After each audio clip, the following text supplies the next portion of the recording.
Just a couple seconds here. Meter is green. Everything looks good. Okay, Mr. Supervisor, the meeting is yours. Let me know if you need anything. Thank you, Ken. Good evening, everybody. Welcome to the quarterly discussion on January 26, 2020. In attendance here, I see we have Treasurer Molly Phillips, Trustee Vanessa Magner, Trustee Bob Burkheiser, Trustee Rick Sobel, Trustee George Weber. We have Debbie Watson from our DDA. We have Jay James from our Building Department, Emily England from our Parks and Recs Department, Ben Sabrowski, our IT Department, Mark Schrader from Maintenance, and I believe that is it. If I missed anybody, I apologize. So being the first quarterly meeting, I hope this goes smoothly, so let's get right at it.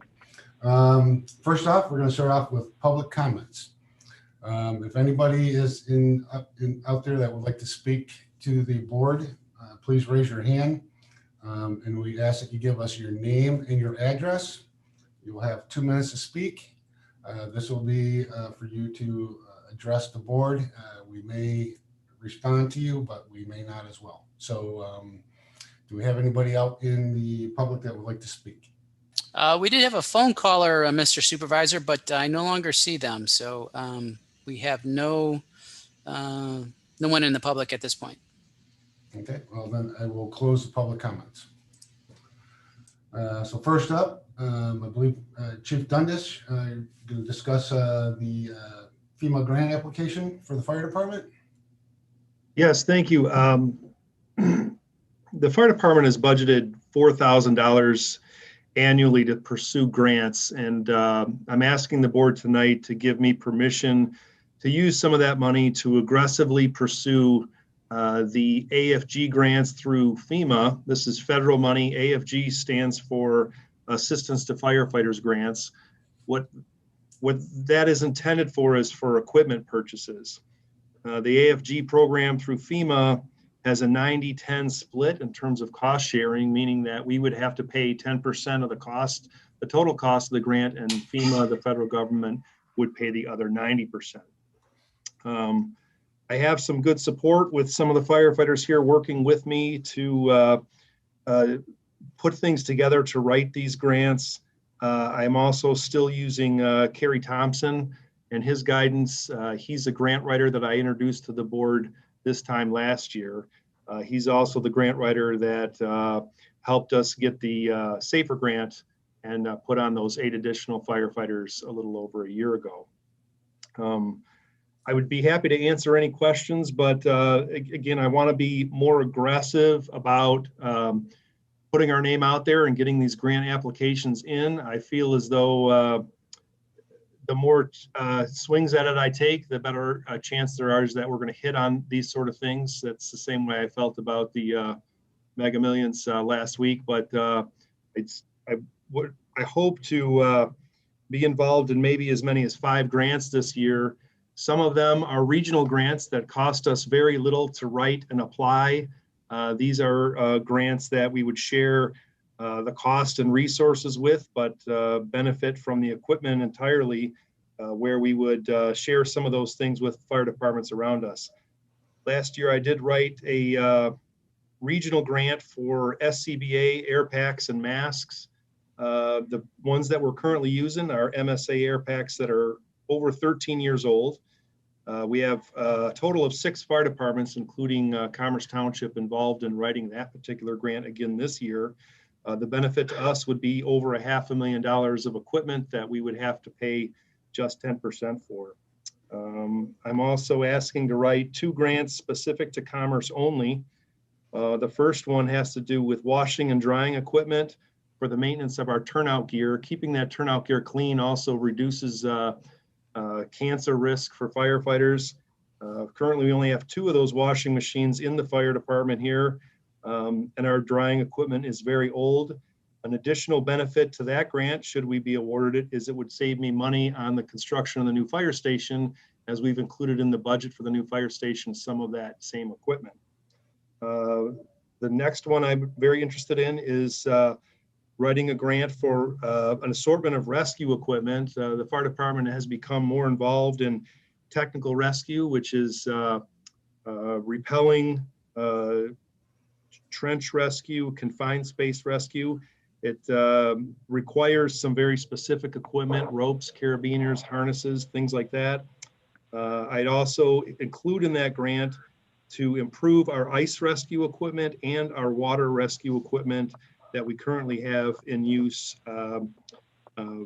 with the boat package that we have at Station 1. I would be happy to answer any questions the board has. And again, my philosophy on this is just that I want to take as many swings at it as I can to try to benefit commerce with the federal money. Chief, I got a couple questions.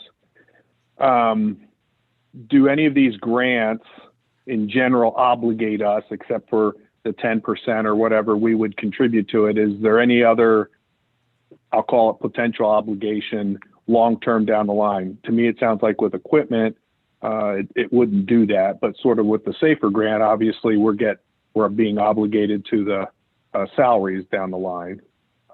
So do any of these obligate us down the line for something? No, they don't. It would be, all of them would be one-time purchases. Now you said something about the air tanks, and I remember that, but then you said again this year. So do we assume that we didn't get that grant? Did we know that? That is correct. So I did. Okay.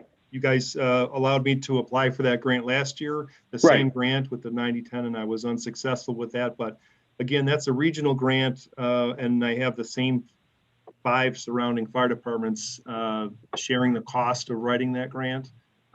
So that one's actually a fairly cheap one, even though that's the biggest grant we're writing. It would benefit us greatly. Do you get feedback? It's like why you didn't get it. So do we? Is there the way we? A little bit. How do we improve? Yeah, it's pretty generic, Bob. And to be honest with you, I don't know if there's a lot of rhyme or reason for when they award these grants or not. I've done a lot of research on it. I read the grant through myself very thoroughly. I think it's very well written. It makes a lot of sense. All of our mutual aid partners then would have the same sort of air packs and harnesses, put us all in the same system. And like I said, I feel pretty confident that we've got a good shot of getting it this year, but that's how I felt last year too. So on the rescue equipment, when you were talking about repelling, and where in Commerce Township how would we use that? I don't. Well, in terms of repelling, there's not opportunity here in Commerce, although there are a couple of 4-story buildings. But our guys are now involved in the county tech rescue team. So I have 3 members, 1 guy on each shift currently, that have gotten some extra training for confined space rescue. If someone was caught in a machine, if there was a trench collapse, and we do have a lot of trenches with all the new construction going on. So again, that's that repelling part, probably not a whole lot of use for unless somebody was stuck on one of the radio towers or something that we had. But we are a part of the county team, so we would help the other folks in the county just like they would help us. Who are the local grants through? Because you said regional and the national one, and then you said the washer and dryer one. Yeah, regional, they're all through FEMA, these ones that I'm proposing tonight. Oh, okay. The regional one just means that we are benefiting other fire departments besides us when we apply for that particular grant. So when you say you're doing just the one for the drying equipment, it's through FEMA, but it's just for us. That's correct. Okay, good. Thank you. I mean, I agree. I think we should, you miss all the pitches you don't swing at. So I like there's an opportunity. Let's talk baseball. I agree. Yeah, there you go. And I'm really just asking to stay within my budget. We've budgeted $4,000, and I just am asking to use that money to try to get some equipment for us. Hey, Chief, are any of these grants for this year for any additional personnel? No, just for equipment. Okay. Chief, what grant did the grant writer apply for last year that we didn't get? So the first 2 grants that I mentioned, those I did try both of those last year as well, and unfortunately we didn't get them. So that are Did the grant writer write for the federal or the FEMA or just from the local? So all of these are through FEMA, yes. All of, The okay. first one is called a regional grant simply because there's other fire departments involved with us. If we get it, they will also benefit with the same ratio, although their equipment requirements are different than ours. So if I remember right, the grant writer had like a 90% success rate. So we were part of the 10. Well, again, I can't really explain why we didn't get it, and I'm anxious to try again. Wasn't there, so we're going back for the air equipment. Wasn't there something in the agreement with him that if we weren't successful, he would do something again on his dime and not on ours? Yeah, and that's true for the ones that solely benefit commerce, but you know, I'm doing a lot of work heading that up for the other fire departments as well. That regional grant for the air packs, if he charges us his normal rate, which is $2,000, I share that with the other 5 departments. It ends up costing us $333 to potentially get $500,000 worth of equipment. Got it. So Chief, are you wanting us to approve this tonight, or? I'm hoping you'll just allow me to do it. And the reason I asked for it to be on the discussion meeting tonight, I know you don't normally like to vote at these meetings, is that the window is short to get the applications in. The applications are due February 12th. And if I waited to the next meeting, there might not be enough time to actually write the grants if I'm not sure I'm allowed to do it. When did you know that they would be up? So are you Yeah, waiting? it's so it opened up after the last board meeting that you had. But when did you get advance notice that it's going to be opening up? No. And they change the time frame every year as well. So you're looking for a motion to authorize yourself? I'm hoping you'll just give me permission to write for the grants and stay within my budget to pursue the FEMA AFG grants. Just the one grant? No, I'm actually looking There's at 4. as many as 5. Can you, I'll make the motion, but can you actually, so we can have the detail submit to us so that we can have, get to Christine so that she can actually list them in the minutes? Yes. I'll make a motion to authorize the chief to apply for the 5 grants he's referred to, with money to come from the fire department within his budgeted amount, not to exceed his budgeted amount. $4,000 support. That's correct. 4,000. Motion Sobel, support Phillips. Any discussion? Roll call vote. Sobel, Aye. Phillips, Aye. Creech absent, Weber, Aye. Burkheiser, Aye. Magner, Aye. Gray. Aye. Motion carries. Thank you for your support. I appreciate it. Okay. Next up is going to be the residency requirement for boards and commissions. So this, You want to start off? I'm going to say I asked, yeah, sure, because I asked for it to be added on, and the reason being is we have someone, well, Rachel on the parks has moved out of Commerce Township. She still owns property in Commerce Township, but she's moved out of Commerce Township. So we had some discussion last night on parks. I'll do my best to reflect, I'll say both sides. I was sort of surprised that there was so much discussion. And Emily, I think, is on, so she can fill in. But in general, when we asked about what the rules are, because she moved out, we just assumed that you had to be a resident. Well, one, in the parks bylaws, there's nothing that talks about residency. And Hans looked through stuff, and apparently there's nothing that talks about residency. So, you know, could be a moot point in the idea that the supervisor is going to appoint that person, whoever it is anyway. And if the supervisor decides he wants it to be a resident, then that's sort of a moot point. But then when they move out, whether they should resign or not resign. So my intent was just to get general discussion on how we felt, not necessarily to vote one way or the other. But to be honest, I mean, I suppose, whether that feeling would extend to the DDA or not. I mean, I know those rules are a little different. I know you don't have to, but we still approve the person. And if we feel it should be a resident, then, but certainly on all the other ones. So from the library to all the other commissions and boards that we have, whether we should have a preference or not. Parks, hemmed and hawed a little bit. So there were a couple that felt strongly that it should be physically living in Commerce Township. Others felt that if you owned property in Commerce Township, that would be good enough. Now, I will say up front, one did say that she felt that living in Commerce was more important, but really thinks Rachel does a good job. So since she owns property, that she would say, if you own property, that's okay. We were trying to say, this has got nothing to do with Rachel. Rachel's done a great job. I wish if that's the decision, she can stay, great.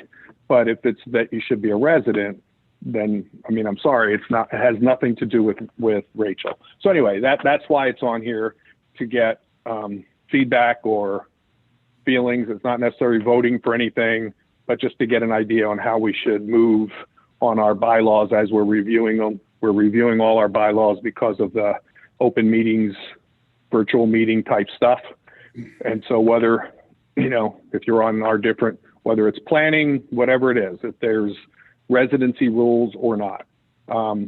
My personal feeling is I think you should be a resident of Commerce Township. I don't think you should. I mean, technically I own property in Waterford. So, therefore, I should be able to go on a Waterford board or commission or whatever. Obviously, it would depend on their supervisor, but that's just my feeling. So that's why it's here. So being the new guy here, I'm going to agree with you, Bob, that I think that if you are on a board, that you should reside in Commerce Township. I know there was a couple people brought up a couple different things. Well, what if you're renting a house, so forth like that. Again, I just feel that you should be a resident of the township if you're going to serve on a board. We had more discussion, and we said the primary residence of the person should be the Commerce Township residents, and for those people who own multiple properties. So I don't know if that's the way we can word it, as the primary residence of the individual has to be a Commerce Township resident. What about where you vote? But then you have to, I mean, don't you have to be you can't a resident? require them to be a registered voter, but I mean, I guess where they could vote, which would fall into the primary resident. And you can't require that they own a piece of property either. Right. You could rent. But the only thing the one for sure it would not apply to would be the DDA, because there's specific statutes regarding that. There's different classes of people in the DDA. Some people have to own property in the DDA, but they can live someplace else. And the other one I'm not sure of would be on the board of review, because we want them to be realtors if it's important that they live in Commerce or not. I don't know if there's any statute on the board of review members. As far as the other regular boards and commissions we deal with, I would agree you should be living in Commerce Township at the time of appointment through your entire term. I agree with that as well, and as the primary residence. Because I know we have some people who live in Florida. Sorry, Bob. I know we have some people that live in Florida half the year. I don't know which one they consider to be their primary, but that would also come into question. Mm-hmm. So when I send my bylaws over to the attorneys, then I'll try to send that language of their primary residence should be the residence located within the township. And so we don't leave out George. That should also include Wolverine. Yeah. Well, that's still the township. He is a taxpayer. Part of the township. As much as you might not like it, it is still part of the township. I think I listened to the call last night, and to be honest, what I thought would be a pretty short discussion was a lot longer than I thought, but I thought it was actually a very good discussion.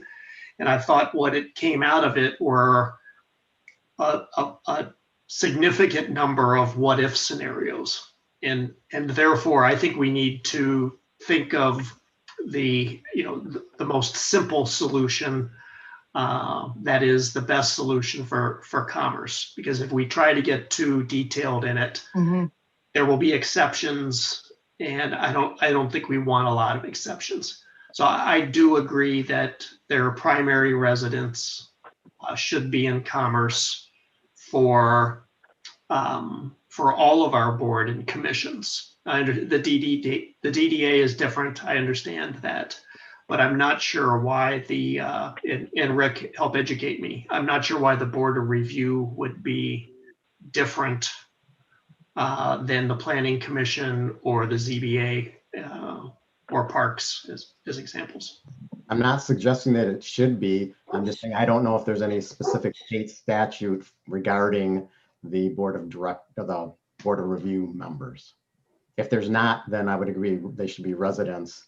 But remember, you want someone who's, unless we'd run out of realtors that are willing to serve, because that's, you want someone who has a real estate background to be on that board. So let me ask, so on the planning commission, for example, when we lost 2 members this year, but one of them was primarily because they moved out, and so they resigned midterm. If somebody moves midterm, are we saying that they should resign immediately or at the end of their term? Immediately. I would say immediately. Just like if one of us moves out of commerce, we can't fulfill our term, we have to resign. And there is some information, I don't know the exact wording, but at least in the parks bylaws, that says that when there is a vacancy, the supervisor has 60 days to appoint someone to serve out the remaining term. So it wouldn't be a new 4-year term, it's the remaining term, and then decide what you want to do. So, and I think that's fine. 60 days is plenty of time. Heck, it's more than you get for the board. So, I think that language is consistent for the planning commission as well. I think it's the same language. So do we, or Larry, you want to talk with the attorneys and have them review the different library and the different commissions, whatever we call all these committees, and just ask them to review? I mean, we're reviewing them for the virtual stuff, and just get their opinion on the ones that Rick had questions on, I guess. Yep. So board review and DDA, right? Hey, Christine, do you know, by chance, do you happen to have like the mailing list of the board of review members when you handy that shows if there's anyone that lives outside of Commerce Township? I don't have it with me and I'm at home, so it's at the office. I can double check in the morning. Okay.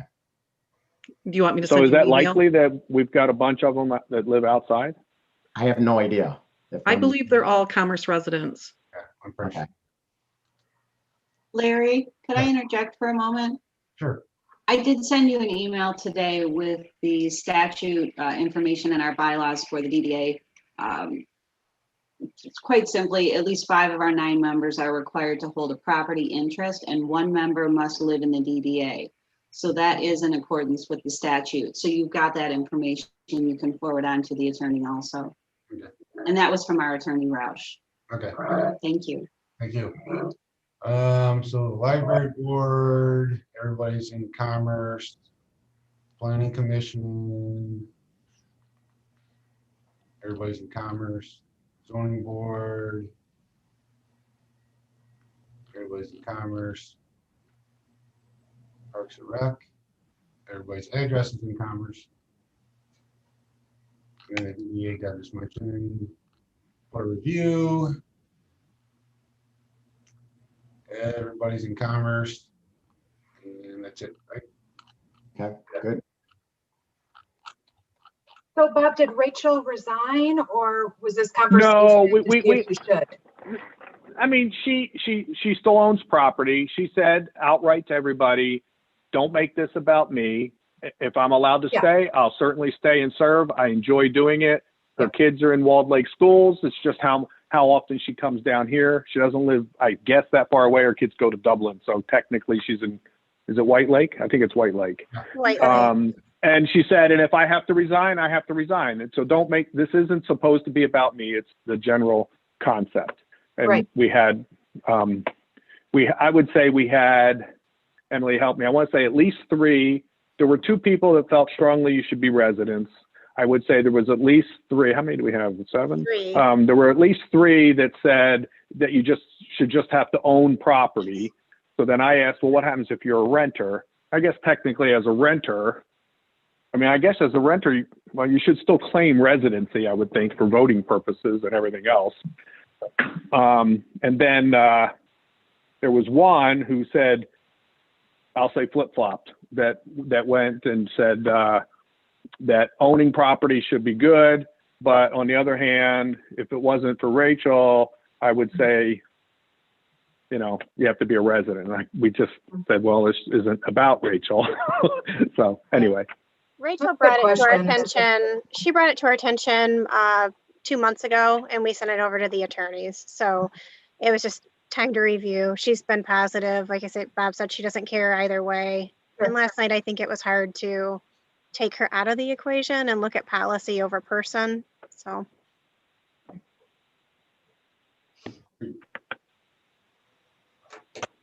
Okay, that was it. That was at least that was the intent. Okay. So I will follow up with Hans in reference to the board review, correct? The other ones we're not going to worry about? Just the board review? Well, I would say all of them. I think I've always felt our policies should be consistent across.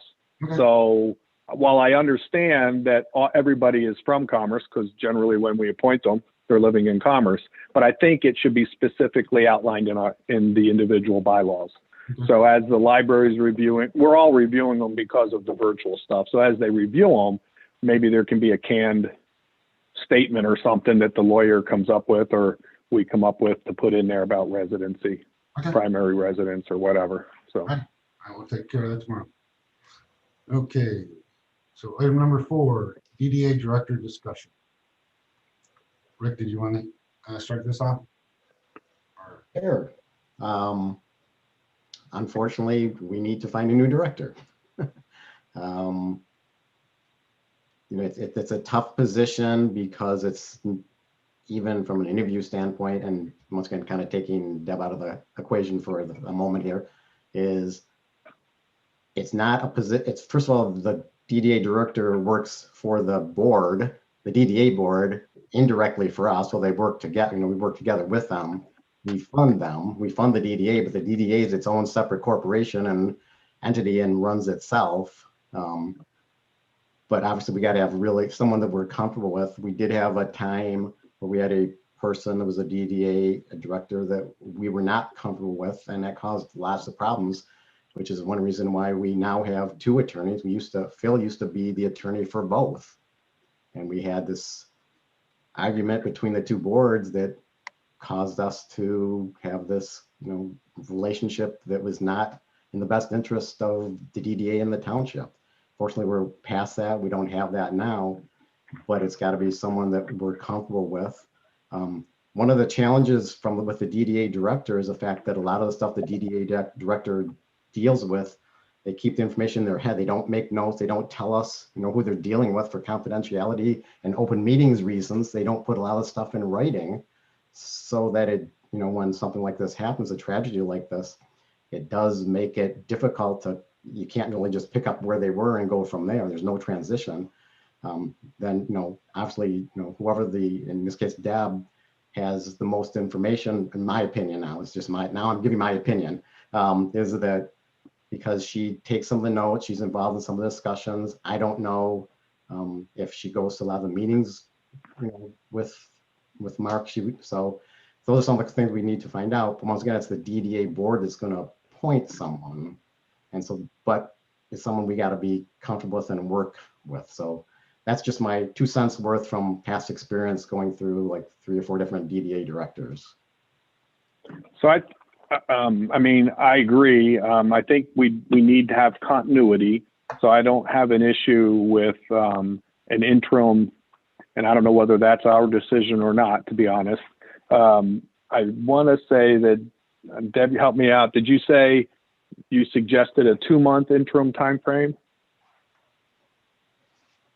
I suggested a 3-month interim, Bob. 3 months, And- okay. And I was going to say, I Yeah. didn't think 60 days. I just want to make sure that there's an appropriate amount of time, whether it's Debbie or whether they look at other folks. That's fine. And technically it's the DDA board that's choosing that, and then we have to approve, right?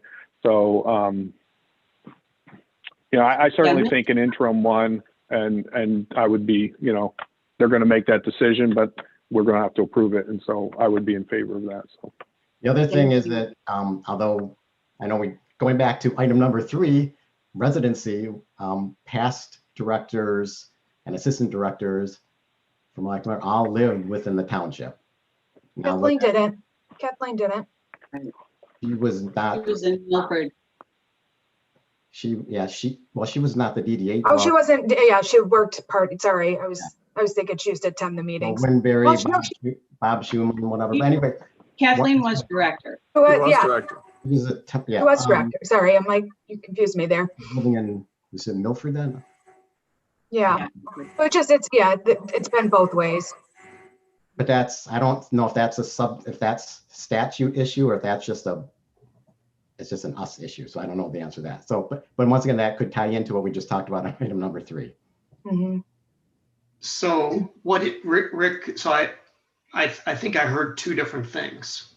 So the DDA appoints the director, but the township board approves the appointment?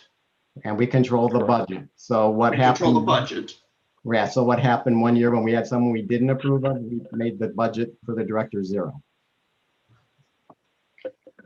So what would be the process? So what would be steps 1, 2, and 3 to fill this position on an interim basis? Could I interject for a moment? When I spoke with Missy last week before she left, she said it is the ultimate decision of the township board, as she believed it would be. And she said there's a possibility you could vote tonight. So that leads me to believe that you do have that decision before you if you want to make it this evening. I can tell you Dan Lublin wanted to state for the record, he's 100% behind me to go into the position permanently. And Chairperson Gotts is also behind me on this. So I would not expect that any of the board members on the DDA would be disappointed to see me step in.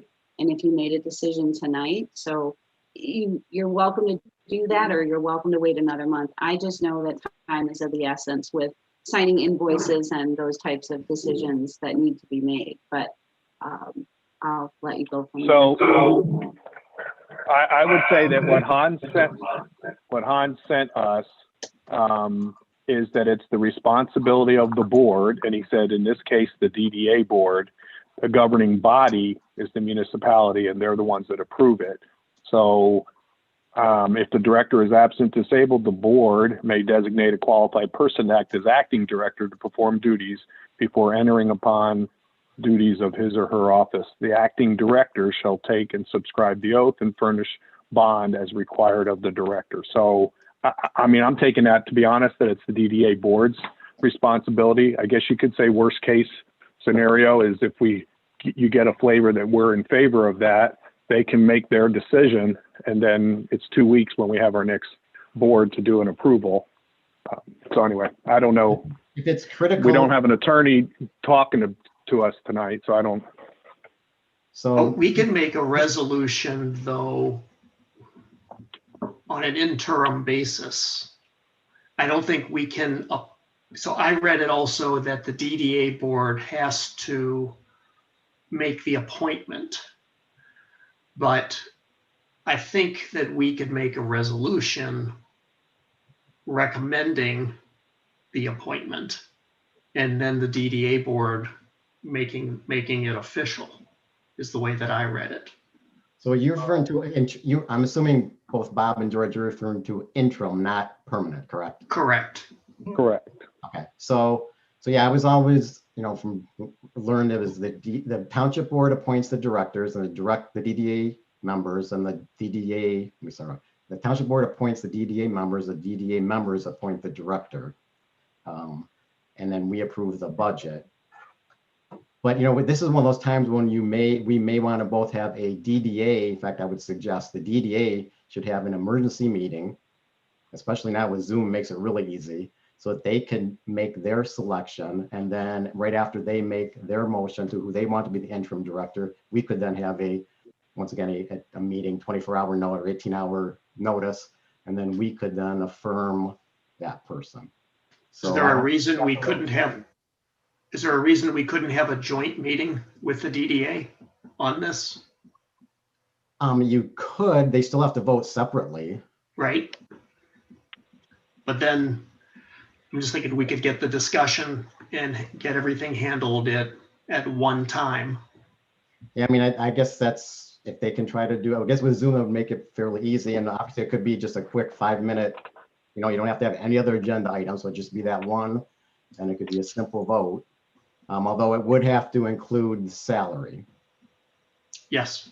The faster we get it done, the better from an administrative standpoint, between the bills and the correspondence with Insight and the correspondence with the attorneys and Commercetown Place Property Owners Association that Mark was the president of, and now we don't have somebody to sign the tax return. So there's a lot going on, and Deb's had her finger in every piece of the pie for 6 years. So she knows where everything is. She knows who all the contacts are. She's been doing all the correspondence for a long time. I think in my opinion, it's a very obvious step. So let me make this comment. So I also, Molly's spot on. The other thing is that we got to look at the bigger picture. There are national companies that have been looking to come in here. And if this news gets out there, you don't want them to kind of put the pause button and not sure, well, maybe we don't want to invest in Commerce Township. We're not sure what's going on. So I agree that maybe the sooner we do this. So since Larry's also a DDA member, the only voting member, maybe that's something you can find out if maybe like can call for a special meeting like Wednesday or Thursday, then we can get this all wrapped up. Yeah, so what Hans said in his email is that the DDA board can designate an acting director. And the DDA can also designate a full-time director, but only with our approval. His suggestion and recommendation was that we approve her tonight, even though we're not obligated to, but at least approve her so we have an acting director. And then, for no other purpose than to keep a clean record. So, what I can do is once we get done with the meeting here tonight, is I will send an email out to the DDA requesting an emergency meeting tomorrow to do a Zoom meeting to have them appoint her. But I would like to have the board tonight approve or recommend her for the acting DDA director position. I think it would be a recommend. We don't approve. They need to approve. And Christine, this is 18 hours for the DDA. It's still a regular public meeting. Yes, because it's a public meeting, it is an 18-hour posting notice requirement. Hours. So Deb, as we go through this, so just help and thank you for sending your resume and all of the other materials, because I think those were very helpful. Maybe provide not to put you on the spot, but I will put you on the spot. Help us understand how you will handle, or how you can go toe to toe with a Jim Galbraith, a Bruce Akins, as we move forward.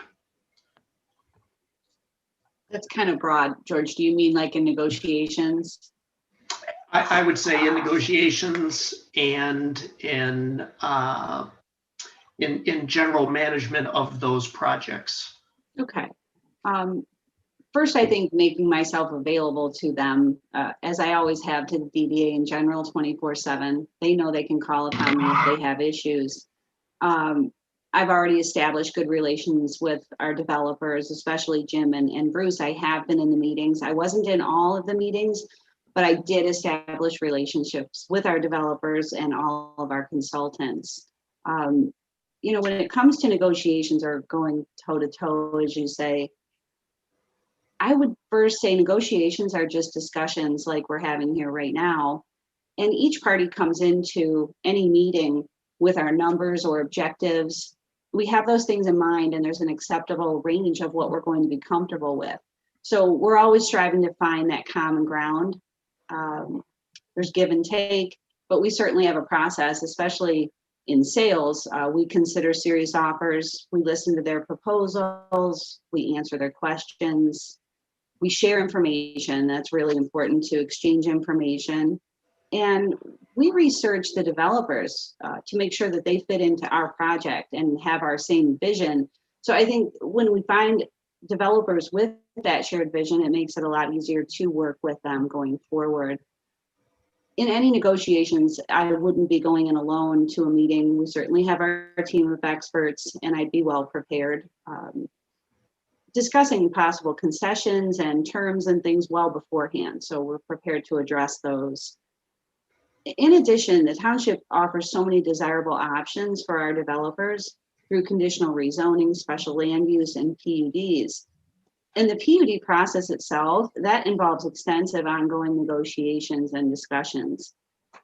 It's offering developers substantial relief, but also in exchange, we're getting a high quality development for that. So that's always our goal, is to create this destination in Commerce Township, a place that everyone wants to be, with desirable amenities and beautiful landscape. And as you can see, we're getting that with Barrington right now. It's beautiful. So ultimately, working to find common ground and finding that win-win situation with them. And I know that with the team that we have in place right now and the relationships that I have with everyone, we can keep this going. There doesn't have to be any pause in our trajectory that we have right now. So I hope that answers your question. Great answer. Thank you. Thank you. So then do we need to make a motion? Is this a? You want to, were you asking them, so a motion to recommend to the EDA board? What exactly you're looking for then, Larry? A recommendation to place Deb Watson in as interim director, but pending DDA board approval for 90 days. I'll support Larry's motion that he just made.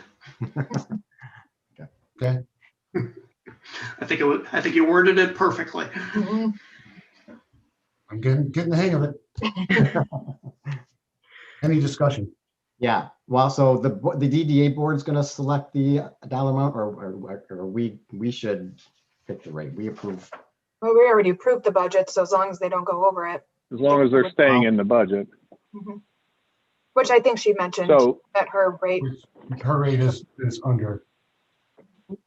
So the rate was under, the hours were slightly over, but it still comes in under the combined threshold of Deb's and Mark's salary. So the budget was 60,000 for Mark and 15 for Deb, and I think her proposal came in like at 72 if it was to be going forward on an annualized basis.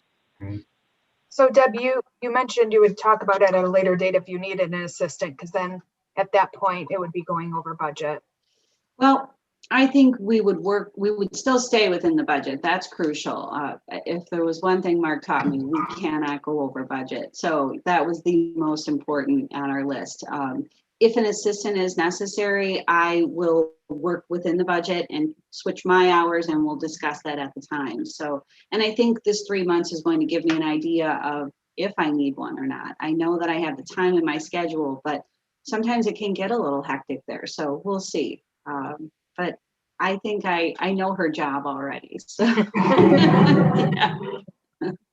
Thank you. Yeah. So Hans' email said that if it's a if it's a temporary position, the township board, he doesn't think that we really have any say so, but he suggests to show continuity or whatever. So whether that's agreeing on a motion or doing the resolution, however you want to word it. So do you think we should include the hourly rate? Okay, so you want a maximum? I don't think so. I don't think so, as long as she stays under budget. How you can say, not to go over current budget. Yeah. Something along those lines, or stay within budget if you want. Well, in the best case, It's really, because they can't go outside of the budget, so right. That's an assumed statement. Well, they do, and they come and ask for a variance at the end of the year, so. Well, and to be honest, I mean, once they actually appoint Deb, or if they decide to move elsewhere, that's, I think, where it's going to be hard, facts, numbers, because we're only looking right now at 90 days. So, any other discussion? Okay, how about roll call vote? Gray, Aye. Weber, Aye. Sobel, Aye. Magner, Aye. Burkheiser, Aye. Phillips, Aye. Creech is absent. Motion carries. Okay. Thank you all very much. Thank you. Sorry, Larry. No problem. So just to be clear, I need to give 18-hour notice before I can have a meeting with the DDA. Yeah, the clerk will post the notice, and Christine knows exactly what to do. I think for a special meeting, you need to have 2 members say that you need to have a special meeting. Isn't that correct? I would assume it's the same. So just need to get with somebody. Okay. I don't know if it's Deb, but whoever's another voting member and say, hey, we need to have a special meeting and schedule it. Okay, all right. I'll have that done within the next, I'll have a meeting within the next 48 hours. Okay, thank you. Thank you. Okay, next up, Molly, DDA debt presentation. Okay, I'm going to need to share my screen. You are all set, Molly. At the bottom, you should see a share screen icon. You click on that. Okay. It's green. And then you want to select the application that you're planning to share. Yep, there you go. So you guys can see that? Yep. Yes. Okay, so this is Plant Moran's spreadsheet that they use to calculate what our debt guarantee fall off point is at the end of every year, which goes into our Molly? financial. Yes? Can you remind us, why are we having this conversation? Because I know George likes it, but at the October 27th meeting, whatever I put in my memo, I don't remember. the memo that went in with the what I put in the board packet for tonight. Somebody had asked, we were talking about whether or not the general fund was going to have enough money to fund the debt sinking fund to continue to support the DDA debt with everything that was going on, with the possibility of having, a loss of our property tax base, or having DDA properties not get built out as fast, or if something we're loaning the fire department $2 million to build a fire station. We've got PGA Drive that we can't use yet, but we're going to build that out. So there are all kinds of ifs and wonderings about whether or not the general fund could actually maintain their commitment to fund the DDA debt, and whether or not we were going to have to, be prepared to put $4 million into the debt sinking account instead of $2 million every year. Because I think we all agree we can pretty much manage the $2 million. So Mark and I agreed that we would get together with Plant Moran and learn how their spreadsheet worked. And I can show you what things change if I walk through the spreadsheet with you. So the tabs on the spreadsheet are, here's the debt service for every year. And I did check these numbers. These are all correct. And I think in the board packet, I sent you that these last 1, 2, 3, 4, 5, 6, 7 years of the 2019 refinancing debt are callable. So if we have some wonderful windfall of property tax capture and land sales, and we get any extra money, we could call those early and save a lot of interest. So this is one of the tabs that goes into the calculation sheet. This sheet calculates the incremental tax capture, and the way it works, here's the sale price. So there are some things on this sheet that aren't in the 1984 or 1988 district. So we didn't mess with those because we don't capture from anything other than 88 and 84. So we didn't mess with those, but these are the potential land sale prices, or what we're hoping to get. These are all the years that we were hoping to get the land sold. This is the potential build out value of the different properties and projects. And then down here it shows, so in 2024, if we're planning on building everything out in 2023 for phase 1, then in 2024, we get all of this incremental tax going on.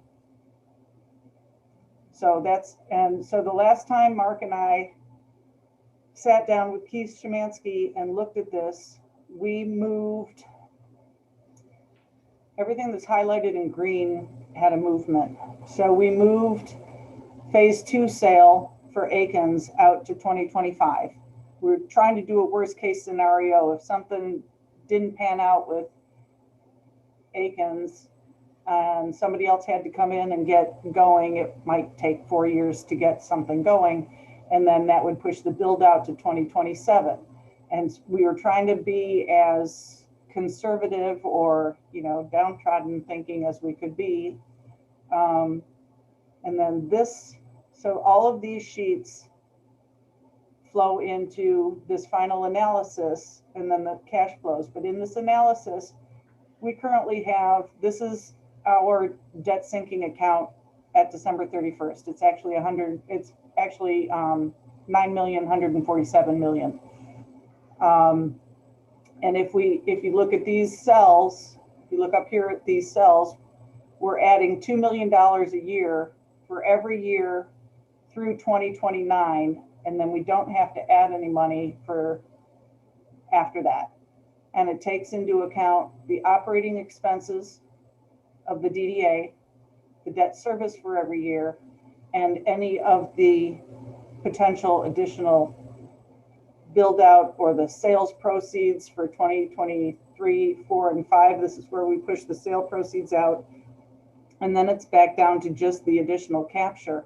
So if you look at this, you can see that our debt sinking account we can still put $2 million into it and we don't sell anything until 2023 and a bigger hit in 2024. We're never going to go negative in our debt sinking account. And then after the last debt is paid off, all of the capture that the DDA gets goes to paying off the township. So unless somebody has a more doom and gloom than what we've done with these land sales and these build outs, like if we never sell something, we should be fine. So this was our sanity check to make sure that we think we're going to be fine. So it's 2020. So you're anticipating there's going to be some action in 2025. If you go back to the other screen, like $7 million in 2025. Well, that was at phase 2, wasn't it? Phase 2 started. That's Service. selling phase 2 for Aikens. That's the extra pad at Pontiac Trail that hasn't been carved out yet. It's called Parcel M. And then the other pad at Martin Parkway, which is just north of Library Circle. So which also hasn't been carved out yet. But if you go back to your debt service or the capture tab, whichever one you were on previously. No, that the other. the summary. This one? Yeah, the one that had in cell 89, E89, the 7 million. So that's, if that doesn't happen, then that 3 million, 3.2 million that over in column N, we have the balance minus 2 million. If you don't get that plus 7 million, then that number is gonna Flip flop. change down to like 1 million, and then the following year it would potentially go negative. So 25, we need to have something positive happen in 25 for that formula to work. Yes. Well, what's the projection? That's all based on phase 2 of Aiken, right? Isn't that what that number is based on? Yes. So I know this is a hard question, but I'm going to say it anyway. Do we have any idea? I mean, we've pushed it. Look, 2 years, I think, is what I saw Molly said, that she pushed it 2 years. Do we have any? I mean, I know it's hard to guess, but have we heard from Aiken at all on anything?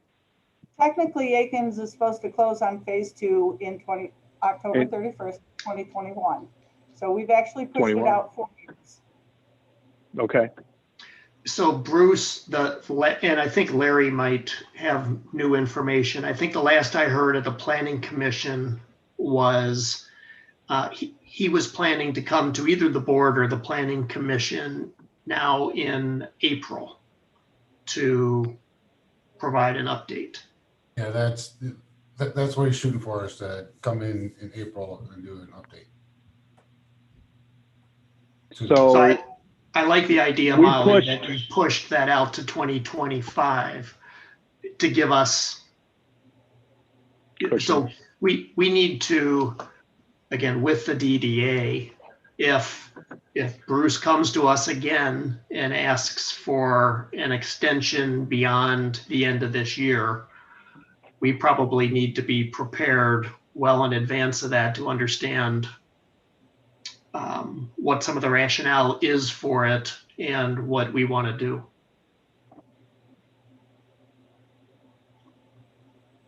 Right. So, I mean, obviously, this is all based on speculation, but we have, so there's already been, hang on, let me pull my sheet. So they've already talked about, there are people interested in J2, which is, where's that one? This is the second piece of the corner part where this parcel L is the second, this is the one that's behind the new Pulte subdivision. It's right, it's the west side of Haggerty. I don't know, about halfway between Pontiac Trail and Oakland Park. That's a daycare. That's where the daycare was going to go in. Yes. So that is a high risk right now of happening. Meaning, at this point in time, I guess with what's come to the Planning Commission, that sale is probably less than a 50-50 right now, because the franchisor, the Goddard School, has said no at this time because they're presently building one at 13 Mile. So I know previously Mark and the DDA had put together a lot of information, and I think Deb was involved in this, to demonstrate to them that this is far enough away and that there's enough of a population that it still makes financial sense. But at this point in time, it's a high risk.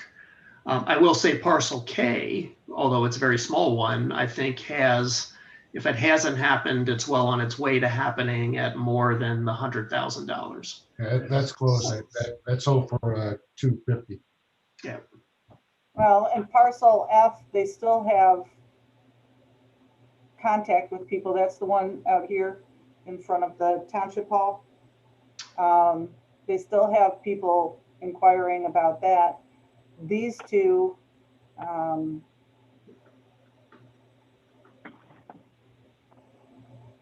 this is the hard corner of Pontiac Trail and Haggerty that they get inquiries about all the time, but we don't want to put a gas station in. And so I mean, obviously these are the biggies, but there is activity on all of these, and you know, maybe parcel C isn't out this far. Maybe it's as soon as, you know, they start to put houses up on the residential part of Bruce's property. Who knows? Obviously, nobody knows. Nobody has a crystal ball. We tried to do it as conservatively as we could without just saying we're not selling anything else in the DDA, and then we would all know what would happen then. So that's what we did, and this allows us to play with the numbers. If we don't think this is going to happen until, you know, 2027, and it's going to be at half the price, we can put those numbers in there and see where we end up. And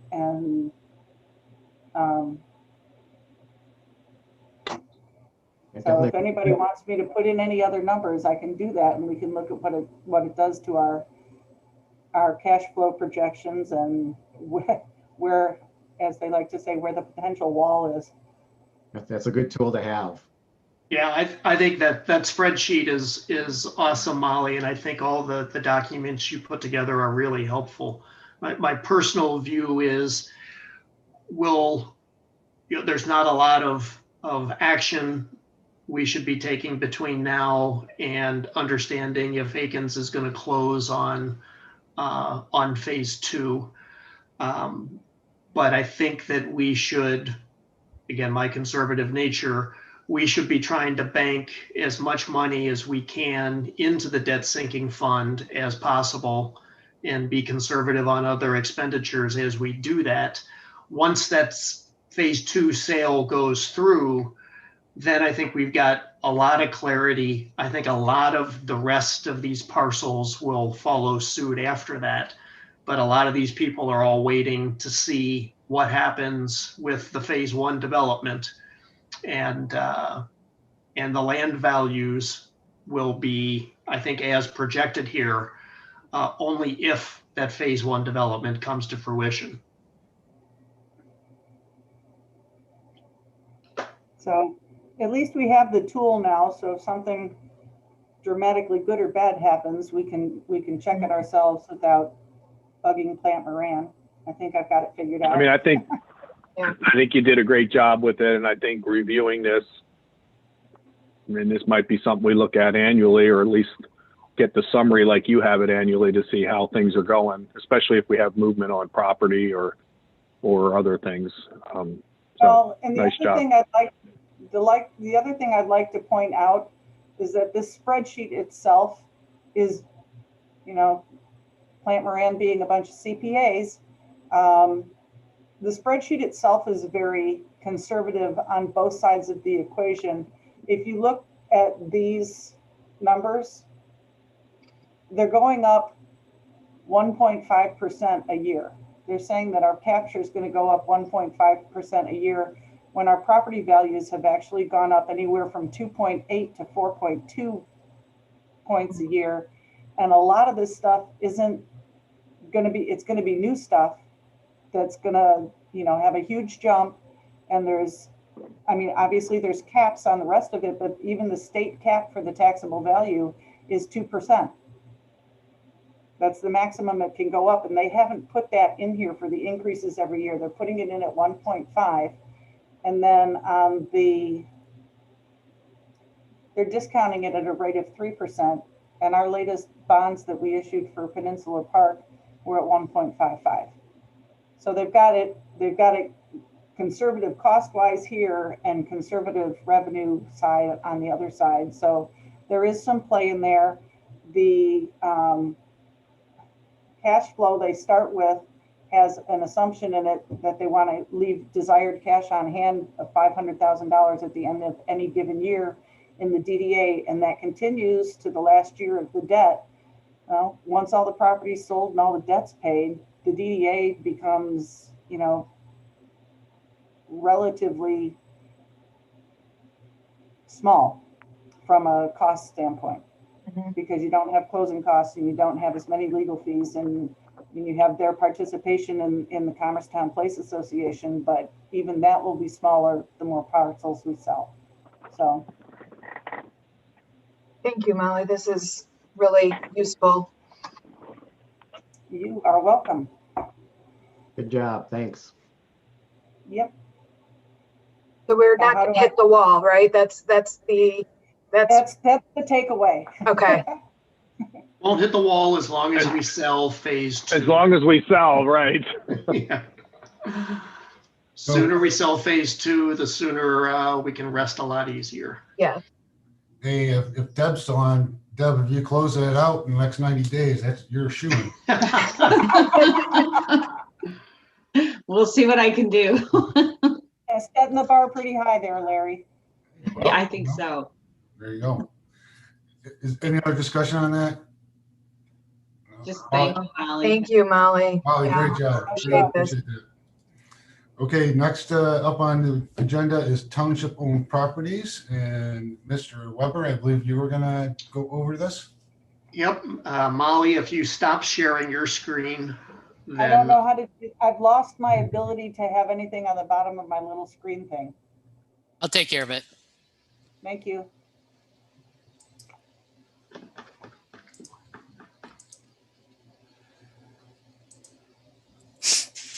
Okay, so let me share my screen.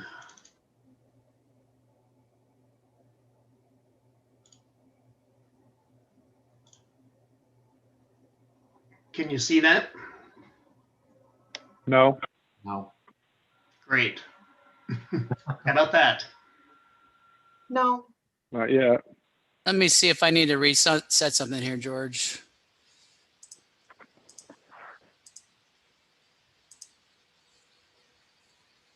All right, give it a try again.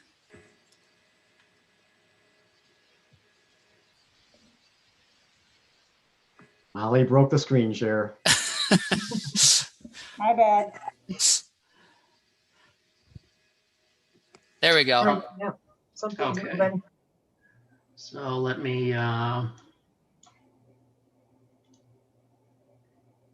to make that bigger.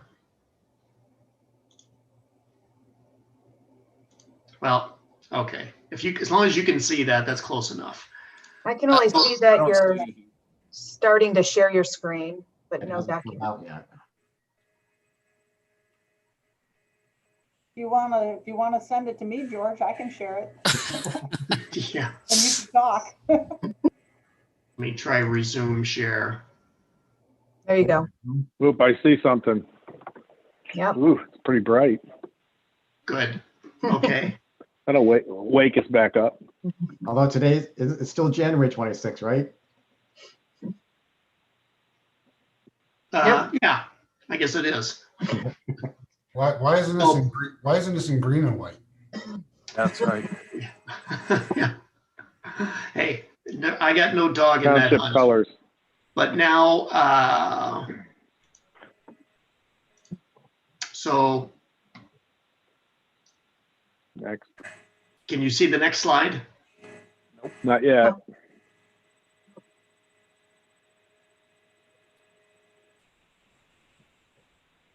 So you're just seeing the, Slide number 1. Down in the corner there. how about There you now? go. Oh. Okay. There you go. Okay. So I will let Molly, Emily, or Jay jump in here if I miss anything. So the property owned strategy subcommittee has met, I believe, 3 times so far, and we'll be meeting again in the near future. The first thing we did was through some great help from Jason, who helped map things out with Giffords Webster for us so we could actually see each of the properties, as well as a spreadsheet that Molly put together, allowed us to go through each of the properties. And I think originally we thought we were around 140 properties. By the time we're all said and done, it's probably going to be closer to 165 parcels. as a process, we wanted to develop what are the different categories, or what are the different possible categories that each of these parcels could fall into. So that's what you're seeing on your screen now. So we had, surprisingly, we came up with 8 different categories. I think originally we thought we'd have 4 or 5. So obviously park, officially park designated land, green space. So that would be property that we just want to hold on to keep green and not develop. Property that is wetlands that in the future could turn into conservancy wetlands, which we might be able to trade if there's other properties that we might want to have developed. Category 4 would be property that we as a township don't see value in maintaining or holding on to, and it is residentially zoned. So we would look to sell that. Category 5 would again be property that we would opt to sell, but it would be zoned commercial. Land that we want to maintain for along the Union Lake corridor for that ultimately developed. Land that needed to be deeded to Commerce Township. So there are a few of those. And then finally, township owned property. So it would be fire stations, township hall, etc. So George, I mean, is this, I thought this was property that we own. It is. And we were looking at it. So what, I don't get the number 7 then. How do we, so we don't, I thought you had to, if it was deeded to us, we'd own it. So what property, like an example, I guess, what is? Well, and I might let Molly help me with this, but I think there's a parcel of land along Reed Lake where we felt that the land was owned by the association, and we found out that it's not. So it's vacant land that nobody's paying tax on, and it doesn't appear as though anybody has a deed of ownership. So that might be something that we would look to do. Or it could be properties that are in the process of going through foreclosure, and we would need that land deeded. The one parcel in particular, I don't know if you guys remember all the little finger pieces of Reed Lake that were supposed to belong to the property owners up on Reed Lake Court. And the township has acquired those just by way of tax foreclosure, and it doesn't sell in the land sale, and it just comes to us because it's wet, and Oakland County won't bundle it with another package of land to sell it. So in between those little finger pieces, and if you need me to, I can pull them up on my screen and reshare my screen. But in between those finger pieces and the actual parcels that have the homes on them on Reed Lake Court, there's a giant piece that we thought was owned by their association, and it turns out it doesn't even have a parcel ID number. So we're not exactly sure who it's supposed to belong to. I know Jay said that that's a deeded or a platted subdivision. It's got some weird deed restrictions about who can own the pieces along the lake. And then Jay, you can jump in here anytime, but and then they're supposed to be deeded the lake owner and the house owner, and some of the houses got sold, but the lakefront pieces didn't get sold. And now there's people who own the lakefront pieces, but they don't own the house. And it's all really kind of not following what their deed restrictions are supposed to do. So I think part of that might be that we need to figure out if there's anything Commerce Township can, wants to, or should do about it. It's a weird one.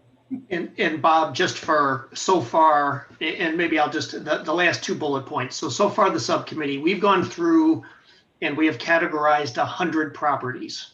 And we still have 66 left to go through to put a category on. And of those, there's only one that is technically right now, there are none that we have put in category 7. And the only one that is an opportunity is the one that Molly just described. So it might be a little bit of a catch-all at this point in time. The only other one I can think of, George, that I don't think we have it listed as a 7, but they're all the parcels that have to do with Millrace Park. And the last deed we can find on any of them deeds them to Commerce Park LLC, which is the Arcangona that did the 7-Eleven strip mall, 7-Eleven and Leo's. And then they put a permanent easement over the properties so that Commerce Township can use them as a park. But we can't find where they were ever actually deeded to us. So we might try and get those actually finally deeded to the township as well. I got clarification on those parcels today, and they are deeded to us. They are? Yes, So back in 1986, they were deeded to us. And is that in the Oakland County Register of Deeds somewhere, or? We found it when we were going through all of the documents in Missy's vault. So I don't know what we need to do from that point on, but I had the attorneys Maybe looking it just into wasn't it. recorded. It just may not have been recorded then, because that's, yeah, because it's not on any of the 1, 2, 3, 4, 5, 6 parcels. If you look at Oakland County Register of Deeds. I'll forward you over what we found and had the attorneys confirm so that we can take our next steps on those pieces. Okay, sounds good. And that just clarifies some of the value in this of this study. You know, we're not only finding new pieces of information, but we're actually cataloging it and having it available so that if there are any questions that come up, we're not going to have to do a whole lot of digging. So there's been, I can't thank the group enough. That the discussion has been very, very good amongst the subcommittee. And everybody has taken assignments out and done pieces of work to get to where we are so far. So that'll lead into next steps. So first, we need to continue to categorize the remaining properties. And there's a lot of them that we have categorized with question marks, meaning there's still follow-up that needs to be done. So it's kind of a preliminary review. Next, we need to develop recommendations and put together a brief presentation for the board to go over these properties. And we are going to target the March 9th board meeting. That's a very aggressive target on whether we'll make that or not, but that's our goal right now. And then from there, part of that approval will be, and obviously some of the sensitivity is going to be, if there are properties that we choose to sell, we need to probably have some separate discussion on each of those. Some of those will be, that we've talked about, would be probably to a developer. Some of them would, meaning it could be an individual lot, but it's a buildable lot and it has value. Some of them have less value as an individual lot, but might have value to an adjacent property owner. So that's all going to be part of our discussion as well. So George, out of the 100 lots, how many roughly do you have in category 4 where you recommending that we look to sell them? You know, a surprisingly large number, and I'm going to say, and Jay or Molly, I don't have the list right in front of me, but I'm going to say it's probably 25%. So, and again, a lot of those are category 4, meaning probably might only have value to an adjacent property owner, not a parcel of land to, you know, somebody else to build a home on. But would that, so Jay, Emily, or Molly, is that, if you had a gut feel, about 25% of them would be category 4? Yeah, I was gonna say around 20%, but that's cool. Okay. I just scrolled through the list and I think I counted 30. Okay, so there you go. So 30% so far. And of the ones we have still to go through, a much smaller percentage of those are probably going to be category 4, just in looking at those earlier. And actually, any residential, I mean, that's residential. So to me, it was really 4 and 5. So did you find commercial property too? I think there was one that was a very few. 4/5, and that had to do by near the hospital, if I remember. Yes. But it was only, Bob, it was only one or two that we thought were of potentially commercial in nature. And understand, we're looking at all these through aerials and maps and wetland maps, and Sure. I think once we even get this list a little more finalized, we need to go out and probably look at these lots too, because even though they don't appear to be wetland on some of the maps, I've looked at some of them since, and I think they probably are. And there are some that may be vice versa that we think are wetlands that may not be. So, but I think this is a great start that we've gotten off to so far. One other thing that I would like to mention is that in these discussions, when we're looking at, so way back when in the late 80s through the mid 90s, if something went to tax foreclosure, Oakland County didn't handle it, it went to the state. And then the state didn't want to handle it, so they generally transferred everything to the DNR. And then when the DNR decided they didn't need it, they deeded it back to the township. Now, in the standard deed that the DNR uses to deed things back to the township, it says there were only 2 parcels that said it had a wetland conservancy on it. It had to be maintained as wetlands. But there's on all of the rest of them that came back to us from either the state of Michigan or the DNR, it said that the land had to be held for a public purpose and that there were any oil and gas easements where the state could come onto the property at any time.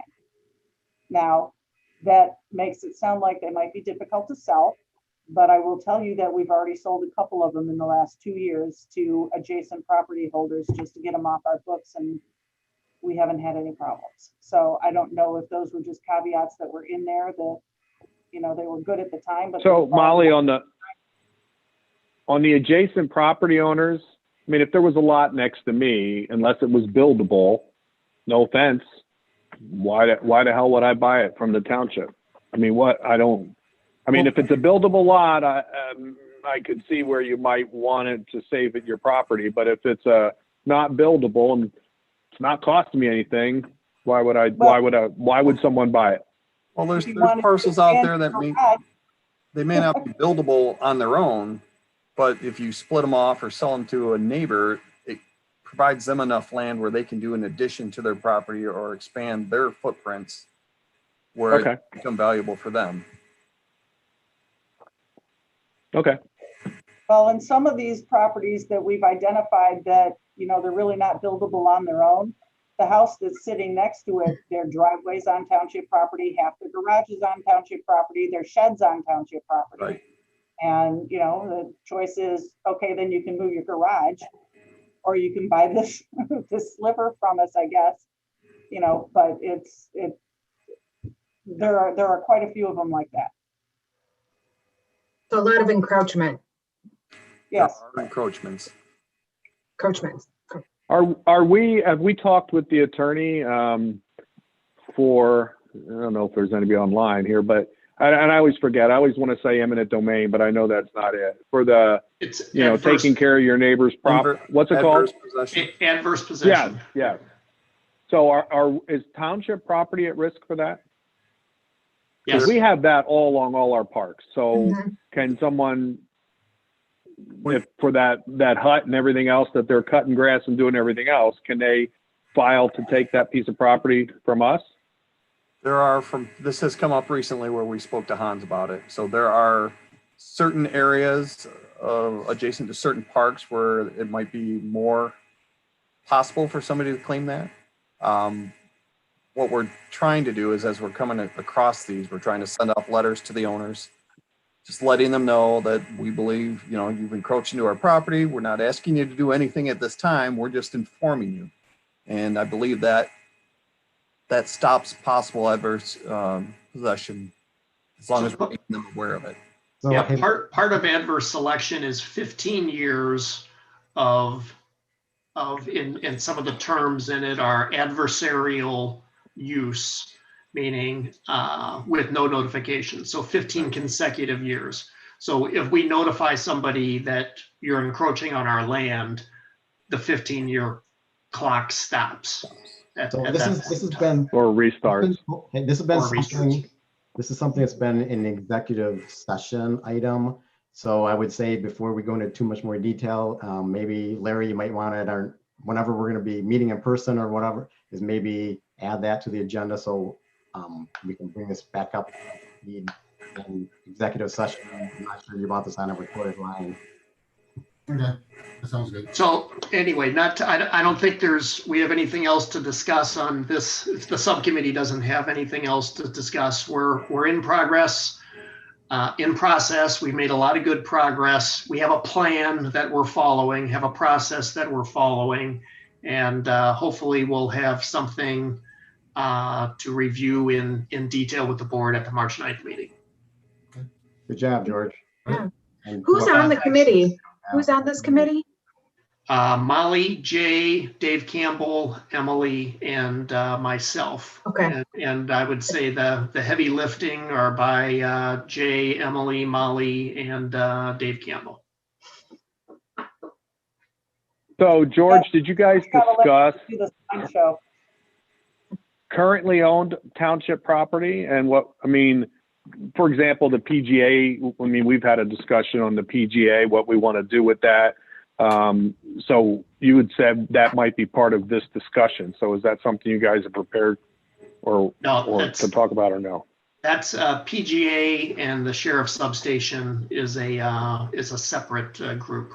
So this is just on the township owned properties, primarily looking to make decisions on vacant property with what we want to do with it. And just on that topic, Bob, we had some work on it, working group today, and then we have another meeting for our subcommittee next Tuesday. I mean, to me, at least from what I've heard, and maybe you can update us, is part of this we were looking at for a sheriff substation, but we were really, at least I'll say, led to believe that we had a good shot at getting what do you call it, DNR and not DNR, DMV in there and that type of stuff.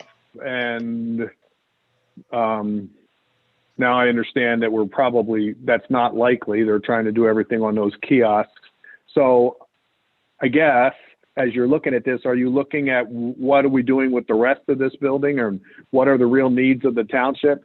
Because I can't possibly believe we need that much space. Nor do I think that a police substation needs that much space. So let's anyway just be patient. Give us till next month so we're doing the work. I don't think it's fair to any of us. Okay. Giving that information until we've completed our work. Okay. Want a motion to adjourn? Yeah. Yes. Motion to adjourn. Right? Motion to adjourn. All right. Do we have to do a roll call on that previous meeting or? Yeah. We'll have to vote. So, Who supported? Support by Burkheiser. Burkheiser? Okay, so Sobel, Aye. Burkheiser, Aye. Phillips, Aye. Weber, Aye. Magner, Aye. Gray, Aye. Creech is absent. Motion carries. Everybody have a great night. Thank you for joining. Adios. Nice Thank you, job. everyone. Take care. Thank you. Nice job. Good job.